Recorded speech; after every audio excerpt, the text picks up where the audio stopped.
Pour tracer le symétrique de A par rapport à l'axe D, je vais d'abord placer 2 points sur cet axe. Un premier point que je peux appeler O, un deuxième point que je vais appeler P par exemple.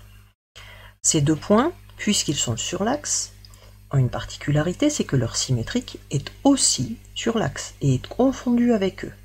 Donc le symétrique de O, c'est O', qui est confondu avec lui-même, et le symétrique de P, c'est P', qui est situé exactement au même endroit, qui est confondu avec lui.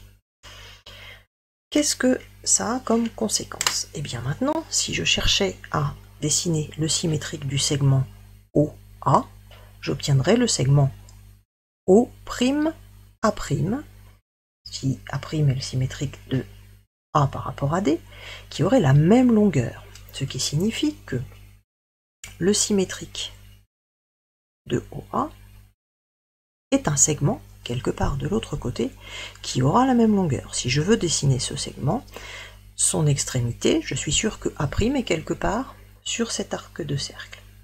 De la même manière, si je considère maintenant le segment PA, le symétrique du segment PA est un symétrique P'A' qui va avoir la même longueur que PA. Ça veut dire que mon point A' va être à la même distance de P que de A. J'ai obtenu un point d'intersection qui me donne A'.